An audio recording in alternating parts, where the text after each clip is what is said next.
A continuación, Poder Ciudadano.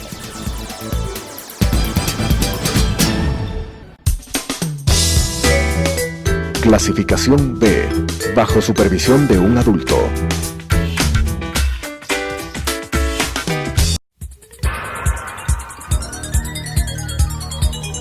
Las opiniones vertidas en este espacio por la producción y dirección del programa son de exclusiva responsabilidad de sus autores y de quienes intervienen en ellos.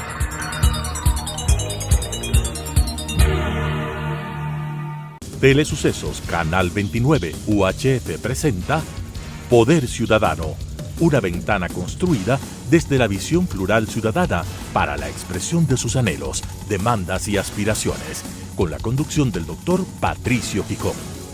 Poder Ciudadano. Cordiales saludos. Esta mañana tengo el privilegio, el gusto, el honor de contar con la compañía de Alfonso Espinosa de los Monteros. Alfonso nació en Quito el 24 de diciembre del 41, hijo de padres ibarreños. Récord Guinness como anchor de noticias con más años ininterrumpidamente en el aire en la televisión ecuatoriana. Su sola presencia en la pantalla de noticias trae confianza, respeto, credibilidad, pero ante todo, el afecto y la adhesión de los ecuatorianos.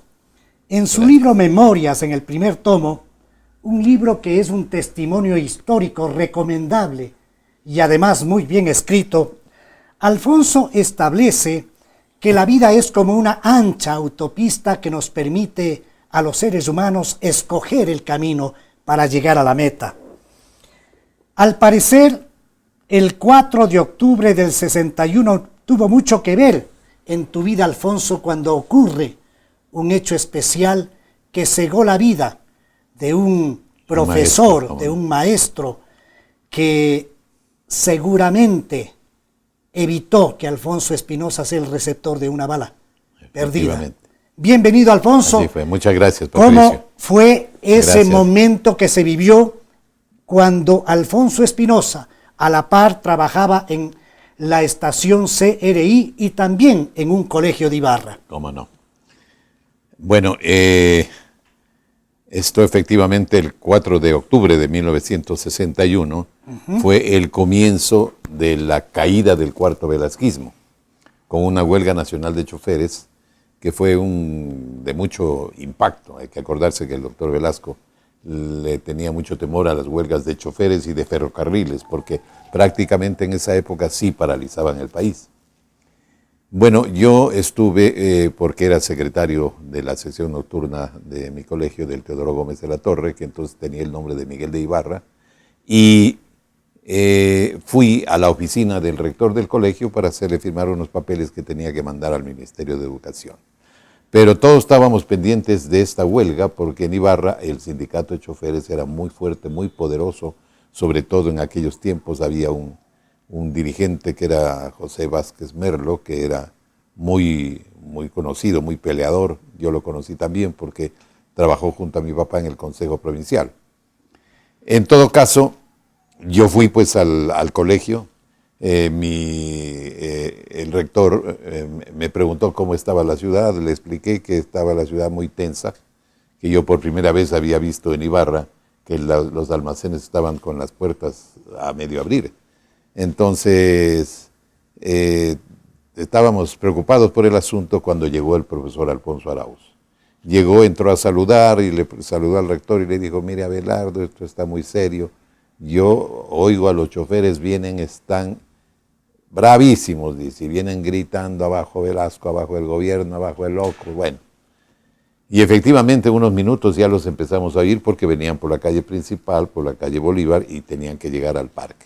En el parque de Ibarra había un ceibo gigante donde existía una especie de escenario donde se realizaban muchos eventos y sobre todo terminaban los eventos políticos, los eventos cívicos, los discursos, etc. Los choferes iban directamente para allá, pero en un acto imprudente la policía desde la otra esquina del parque empezó a meterse hacia el parque, los policías con trajes de campaña, con tremendos fusiles en las manos y les provocaron. Entonces los choferes ya no fueron al Seibo, sino que fueron al centro del parque. Y allí se produjeron los disparos. Pero entiendo que la policía, por bien hacer, pues no disparaba obviamente a los choferes, sino más bien hacia arriba. Pero ¿qué ocurre? Que nos pusimos sin darnos cuenta en la línea de fuego. En la ventana. Estábamos en una ventana, las tres personas, el rector a mi izquierda, el profesor Arauz a mi derecha, y yo en la mitad. Si no hubiese habido un movimiento allí, efectivamente la bala me hubiera llegado a mí. Pero el profesor Arauz, muy, no sé, por casualidad, pues, ¿no? Dice, movámonos, no vaya a ser que, y nos empuja con las manos a los dos. Y ese momento recibe el balazo. Cuando él da un paso adelante, la bala le llega aquí, a la mejilla, a la parte alta. Junto a ti cae el profesor. Cae junto a mí y claro, Arauz. Arauz. Y fue una cosa tremenda, un impacto, pero fuerte. Yo, además, era muy joven, tenía 20 años, entonces yo estaba sorprendido de todo esto, me impactó terriblemente. Bueno, tratamos de buscar los primeros auxilios, en fin. Lastimosamente el profesor estaba muerto, pese a que lo llevaron a una casa de salud, pero no había manera, murió prácticamente del impacto. Alfonso, la familia Espinosa de los Monteros Rueda es una familia de clase media. Sí. ¿Tus padres a qué se dedicaban? ¿Cómo fue el entorno de la niñez de los Espinosa de los Monteros Rueda? Bueno, los Espinosa de los Monteros, por un lado, o sea, la familia paterna, ellos venían pues de un tronco familiar que eran dueños de hacienda y estaban dedicados pues a las actividades agrícolas, etc. Pero claro, como siempre ocurre, la vida fue cambiando para las generaciones más jóvenes. Mi padre trabajó de muchas cosas, ¿no? Cuando era muy joven, a los 17 años, hizo su primera experiencia en la radio. ¿Ya? ¿En qué radio? En la radio municipal La Voz de Imbabura, que es una de las emisoras más antiguas del Ecuador. ¿Ya? Trabajaba justamente ahí con el señor Abelardo Morán, el rector del colegio. ¿Y esta voz tan característica de los Espinosa de los Monteros es heredada de tu padre? Y yo pienso que sí. Ya. Pienso que sí hay una parte genética que está actuando ahí, porque mi padre, mis tíos, todos tienen y también la vena periodística. Fuertes. Y la vena de comunicadores, por supuesto, porque a mi papá le encantaba esto, ya te digo, muy joven se metió. Pero bueno, después ocupó varios cargos públicos, estuvo en el Consejo Provincial de Imbabura, estuvo muy metido en la política, le encantaba la política y bueno, tu señora muchas madre, experiencias. ¿Tu señora madre qué actividad tenía? Bueno, mi mamá era una ama de casa, ya, común y corriente, muy dedicada. Acuérdate, en aquella época las familias eran grandes, nosotros llegamos a ser 8 hermanos. Entonces, ¿cuántos la varones? Madre de familia, 5 varones, 3 mujeres. ¿Ya? Entonces, claro, mi mamá se dedicó mucho a las tareas de la casa, a educarnos, a criarnos. Ella en su juventud también trabajó en el registro civil de Imbabura, fue maestra y le gustaba, incluso intentaba seguir trabajando, pero era difícil para una madre. Pero ante todo, una madre abnegada y buena. Abnegada, buena, sacrificada, de mucho carácter. ¡Qué maravilla! De mucho carácter. Conocemos a través de la lectura del primer tomo del libro de Alfonso Espinosa de los Monteros, de lectura muy recomendable, que Alfonso estuvo también cerca de uno de los principales líderes del antiguo CFP, del capitán. Del capitán Guevara Moreno. De Guevara Moreno. Y que cuando Carlos Guevara Moreno llega a la ciudad de Ibarra, prácticamente de la mano de tu padre te tocó seguir la visita de Guevara Moreno, que llegó afectado por algún problema de garganta. Efectivamente. Carlos Guevara Moreno pues fue el líder fundador del CFP y era un líder populista muy fuerte en Guayaquil, en la provincia del Guayas. Después se extendió algo más al resto del país, incluyendo la provincia de Chimborazo, porque él era de Riobamba, pero vivió todo el tiempo en Guayaquil. Pero cuando fue candidato presidencial, y esto fue en el año 56, él visitó Ibarra. Y mi papá siempre metió en la política, él era socialista. Y aunque el partido no apoyó a Guevara, pues mi papá entró allí, nunca supe las razones, pero él fue el jefe de campaña en Imbabura de Guevara y naturalmente trabajó con ese empeño que mi papá ponía en estas cosas para convertirle en un candidato con fuerza. Y ocurrió que en Imbabura, que esa época era una provincia muy conservadora, ocupó el segundo puesto y estuvo a punto de ganarle a Camilo Ponce. El trabajo de tu padre es realmente espectacular para haber Sí. logrado ponerle en el segundo puesto a un candidato desconocido. Primero desconocido para los imbabureños, Y luego sobre todo, también y de un después signo populista. populista, y después con una serie de mitos y leyendas alrededor de él, porque decían que estuvo en la Guerra Civil Española, ¿Cómo no? que era comunista, cosas así. Entonces, claro, le tenían un recelo. Tú hablas de las avenidas que el ser humano en su libre albedrío le toca escoger y que hay también situaciones coyunturales que se presentan en la vida de las personas, pero algo determinó que tú no te inclines por la actividad política, que también podía haber sido uno de los caminos que podía haber recorrido el joven Alfonso Espinosa de los Monteros, y más bien te vas hacia el lado de la comunicación. Tuviste una primera experiencia, seguramente también de la mano de tu padre, en una estación radial en Guayaquil. ¿Cómo fue eso? Como no, yo empecé pues a trabajar en la radio cuando era todavía estudiante de secundaria. Había terminado mi quinto curso y me fui de vacaciones a Guayaquil. Ya. Mi papá estaba allí, todavía, digamos, por poco tiempo, pero definitivamente después nos quedamos, fuimos todos a Guayaquil. Pero en esa primera parte y en esas vacaciones, yo conocí a un sacerdote de Cayambe, que era el padre Alfonso Jarrín, y él me pidió que le ayudara en las cosas de la radio. Yo tenía pues unos 16, 17 años, y me encantó. Yo ya tenía la vena, ¿no? Seguramente, como tú dices, heredado de mi padre, pero ya tenía la inquietud y me encantaban los micrófonos y quería estar en todos los actos y buscaba siempre hacer ese papel, ¿no? De ser presentador. Y más allá de una prueba, ¿cuál fue tu primera experiencia ya en serio, o leyendo noticias o haciendo algún papel específico en la radio? Bueno, allí en la misma Radio Católica, pues yo teníamos programas de noticias, ¿no? Pero claro, como ocurría mucho en esa época en la radio, se leían los periódicos, y es de lo que yo hacía. Y yo hacía un noticiero a las 6 de la tarde, leía los vespertinos, en fin. Y allí me fui acomodando y ¿Qué pasé a tiempo estuviste CRI. ahí Sí. y cómo fue tu experiencia? Bueno, porque ocurre que yo pensaba, cuando ya me enamoré pues de este oficio, cuando ya me di cuenta que tenía que encaminarme por allí, yo quise quedarme en Guayaquil a hacer mi sexto curso, que era lo que me faltaba para terminar la secundaria, hacerlo en Guayaquil, pero sin dejar de trabajar en la radio. Lastimosamente, por un problema de matrículas, hubo unas clausuras de colegios en aquella época, no pude encontrar el cupo que necesitaba para entrar al sexto curso de un colegio. Se clausuraron como 3 colegios grandes en Guayaquil. Entonces, claro, mis padres dijeron, no, pues tienes que volver a Ibarra, porque Era la solución. Era bachiller, claro. ¿No? Las mamás decían, no, bachiller más que sea, hijito. Entonces, yo volví a Ibarra, pero decidí no continuar en la radio. Entonces, en la primera oportunidad que tuve, me conecté con CRI. Había un primo mío trabajando allí, pero también él ya se había graduado de bachiller, venía a estudiar en Quito, dejaba el puesto, me recomendó, yo fui, me hicieron una prueba y me quedé allí. Entonces, trabajé allí, pues, casi 3 años. Y ya recibías un sueldo por tu trabajo. Ya recibí un sueldo. ¿Recuerdas cuánto ganabas? Mira, en CRI yo ganaba 200 sucres mensuales. Qué maravilla, Alfonso. Así era. Luego un amigo tuyo, el profesor Milton Romero Raza, te aconseja que vayas a Guayaquil, que es una plaza más grande, que tú tenías, pues como en efecto así era, la capacidad necesaria y además las inquietudes periodísticas como para desarrollarlas en el puerto principal. Y fuiste a Guayaquil.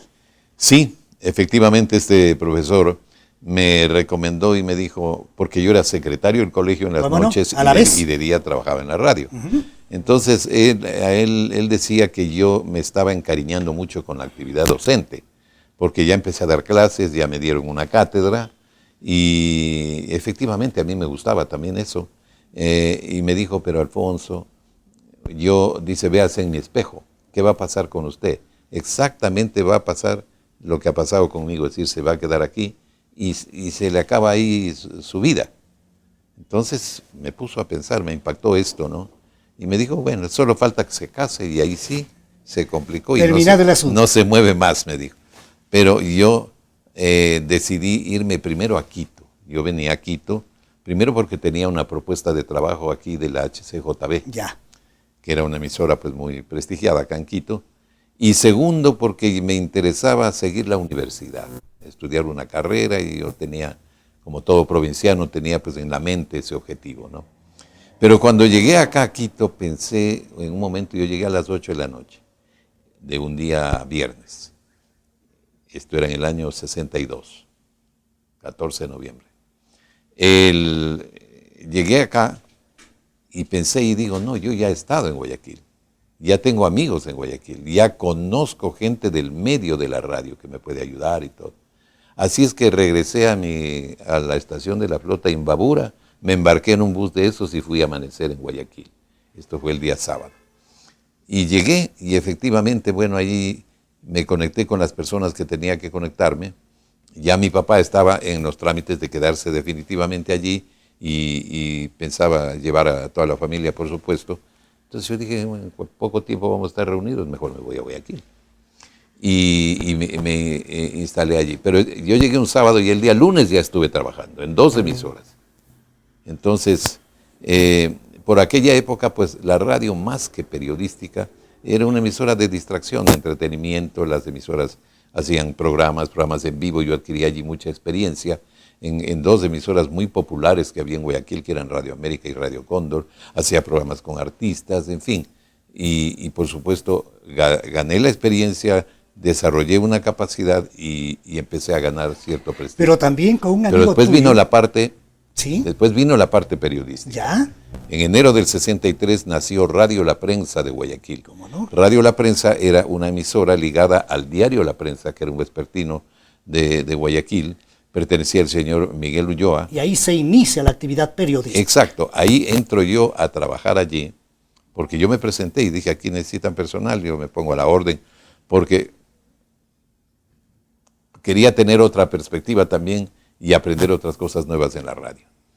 Entonces, la radio empezó como una emisora musical. En esa época se decía que había que poner música selecta, cosas así.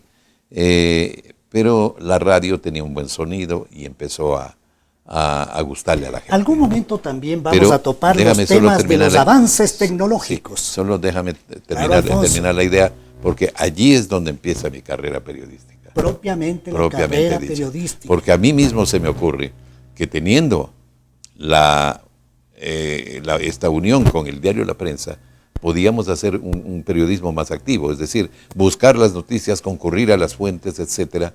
Y yo le planteé pues a Miguel que hagamos esto, que le paguemos algo a los reporteros del periódico para que nos produzcan noticias.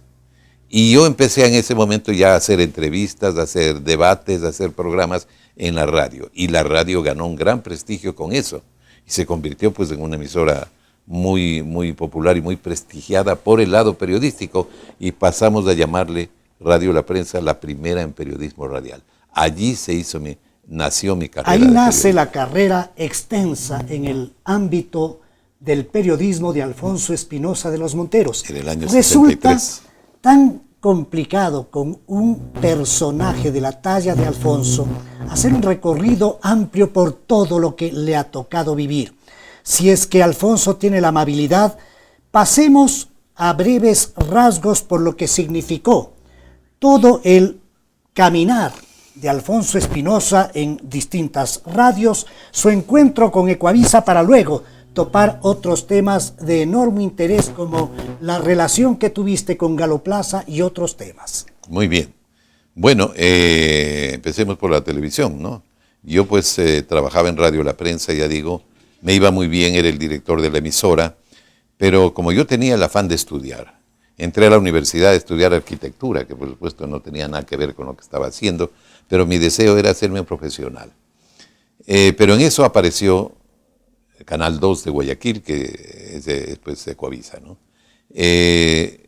Ocurre que Miguel Ulloa Figueroa, el dueño de Radio La Prensa, y Javier Alvarado Roca, el dueño de Vistazo en esa época y después del canal, él eran muy amigos. Entonces Miguel le llevó un día a Javier a que conozca la radio y me conozca a mí. Y muchos se sorprendían porque, claro, yo primero era muy, muy jovencito. Yo tenía 23, 24 años. Y después delgado, era muy además. delgado, sí, Claro. era tremendamente delgado, ¿no? Era un escuincle, como dicen los mexicanos, ¿no? Entonces, pero se sorprendían porque, claro, como tenía una voz grave, pensaban que yo era un galán de unos 40 años ya bien puesto, ¿no? Pero no había tal. Y llegaste también a ser galán de alguna serie de televisión o de alguna película, pero bueno, ¿y qué ocurrió en Entonces, Ecuavisa? allí pues, Javier me dijo, sorprendido por eso, me dijo, caramba, yo lo oí en la radio, dice, yo soy seguidor suyo, me oía en la radio por las noches, dice que, sobre todo, dice, por la noche, dice, me encantaba oír, yo incluso hacía un programa de versos y por supuesto los noticieros. Y todo leías poemas. leía poemas. Todo eso que era parte grata de este oficio bonito de la comunicación. Entonces, cuando llegó el momento, Javier me llamó, que yo vaya, que estaban haciendo unas pruebas. Habló con Miguel también, Miguel me dijo, vaya, le digo, no, Miguel, yo la verdad no estoy interesado porque ya estoy embarcado en mi carrera y estoy contento en la radio, no quisiera cambiar. No, me dijo Miguel, no, vaya, Alfonso, es que usted va a tener éxito allí, me decía. Le digo, no, pero yo pensaba que él más bien le iba a interesar que me quede en la radio, ¿no? Pero él era un hombre muy generoso. Y me dijo, no, Alfonso, usted tiene todo el derecho de progresar y de mejorar. Y vaya, total que bueno, me hicieron una prueba, salí, pero después hubo una circunstancia. Había rumores por aquella época de que el gobierno iba a estatizar los hospitales de la Junta de Beneficencia. Ya. Entonces en Guayaquil pues se produjo una reventazón prácticamente. Tú sabes que la Junta de Beneficencia Tiene es mucha fuerza un en el organismo puerto. que tiene mucha fuerza y mucho prestigio por la Credibilidad. labor social que hace. Entonces, Afecto. exacto. Entonces, obviamente la ciudad empezó a defenderla. Claro, fue un tema de discusión y que yo en la radio lo traté pues con toda la amplitud del caso, en entrevistas, en fin, haciendo todo lo que se podía. Después, a Javier, cuando ya el canal estaba en transmisiones de prueba, se le ocurre montar un programa de opinión sobre este tema, ¿no? Pero, Eso era pinchar a la dictadura, claro, molestarle. exactamente. Continuará. No se pierda la segunda parte el día viernes 25 de diciembre a las 21 horas. Las opiniones vertidas en este espacio por la producción y dirección del programa son de exclusiva responsabilidad de sus autores y de quienes intervienen en ellos.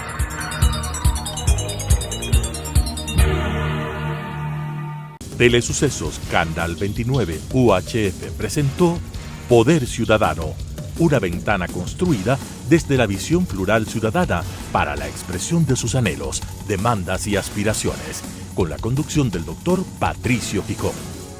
Poder Ciudadano.